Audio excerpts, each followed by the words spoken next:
অষ্টম শ্রেণীর শিক্ষার্থী বন্ধুরা সবাই কেমন আছো? আগামী 15/7/2024 অনুষ্ঠিত তোমাদের বাংলা ষান্মাসিক সামষ্টিক মূল্যায়নের যে কোশ্চেন অনুষ্ঠিত হবে সেই কোশ্চেনটি হচ্ছে আজকে মূল আলোচনার মূল বিষয়বস্তু। তো চলো শুরু করি আজকের বাংলা কোশ্চেন নিয়ে। তো চ্যানেলটি যদি সাবস্ক্রাইব না করেন চ্যানেলটি সাবস্ক্রাইব করবে আর অবশ্যই লাইক এবং শেয়ার করবে। প্রশ্নটি দেখো, বলছে যে তোমার বিদ্যালয়ের উন্নয়ন বিষয়ক বৈঠক অনুষ্ঠিত হবে এবং বৈঠকে সকল শিক্ষক শিক্ষার্থী ও অভিভাবক একত্র হয়ে শিক্ষার্থীদের নানা প্রয়োজন এবং বিদ্যালয়ের নানা সমস্যা সমাধান নিয়ে আলোচনা করবেন।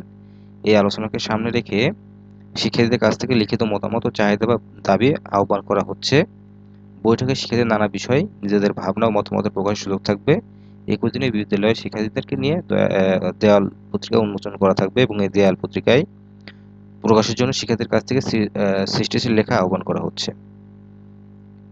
হ্যাঁ, এই হচ্ছে।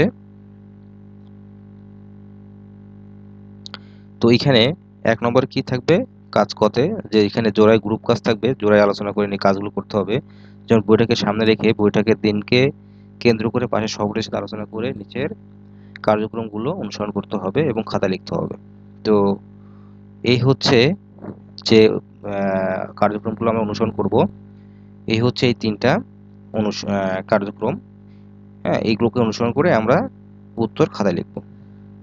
এরপরে কাজগুলো করতে গিয়ে যদি কোনো বিষয় তুমি নিজে খুঁজে পেয়েছো বা কোনগুলো আলোচনার মাধ্যমে উঠে এসেছে তার উল্লেখ করতে হবে। এখন প্রয়োজনে আলাদা ছক করে ব্যবহার করা যেতে পারে। হ্যাঁ, 2 নম্বর বলছে তালিকা থেকে যে কোনো একটি প্রয়োজন বা সমস্যা নিয়ে যোগাযোগের নমুনা তৈরি করতে হবে। এই যে এই তালিকা থেকে 2টা তথ্য নিতে হবে। এইখান থেকে কি বলছে যে 1 নম্বর বলছে নমুনা দুটির একটি মৌখিক যোগাযোগ এবং আরেকটি লিখিত যোগাযোগ। আর 2 নম্বর বলছে এই নমুনা দুটি তোমার তালিকার যে কোনো 2জন ব্যক্তিকে ঘিরে। তো এই 2টি পয়েন্টকে ঘিরে নিয়ে একটা প্রয়োজনীয় সমস্যা দুটির একটা নমুনা তৈরি করতে হবে। এরপরে তোমাকে বলছে কি যে যে নমুনা দুটি তৈরি করতে পাশে সহপাঠীদের সাহায্য নেওয়া যাবে এবং সহপাঠীদের সাথে বলে তুমি কোন বিষয়ে জানবে তা উল্লেখ করতে হবে এবং প্রয়োজনে আলাদা ছক ব্যবহার করতে পারবে। আচ্ছা, এখানে এখানে এখানে এটা একটু পড়ে নিবে। হ্যাঁ, এরপরে বলেছে কাজ খ দেয়াল পত্রিকায় কোন পত্রিকা দেওয়ার জন্য রচনা তৈরি করো। রচনা তৈরি করতে নিচের নির্দেশনা ও নমুনাগুলো অনুসরণ করো। তো এই একটা রচনা তৈরি করতে গেলে যে বিষয়গুলো অনুসরণ করতে হবে এই হচ্ছে পয়েন্টগুলা। এই পয়েন্টগুলো অনুসরণ করে তে অনুসরণ করার অনুসরণ করে একটা দেওয়াল রচনা তৈরি করতে হবে। ঠিক আছে, এগুলো সব অনুসরণ করতে হবে। এরপরে বলছে নিচে কয়েক ধরনের লেখার নমুনা দেওয়া হলো। এই নমুনাগুলো ফলো করতে হবে। এখানে যে 4টা নমুনা দেওয়া আছে না, 4টে নমুনা ফলো করে কোশ্চেন আনসার করতে হবে।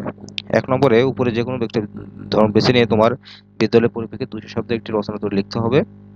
এখান থেকে একটা বিষয় নিয়ে একটা 200 শব্দের একটা রচনা লিখতে হবে। রচনা দেওয়ার পর কোনটি বিবরণমূলক, বিশ্লেষণমূলক, তথ্যমূলক এবং কল্পনা নির্ভর তা যুক্তি দিতে হবে। ঠিক আছে, তো মনে করো এই হচ্ছে তোমাদের।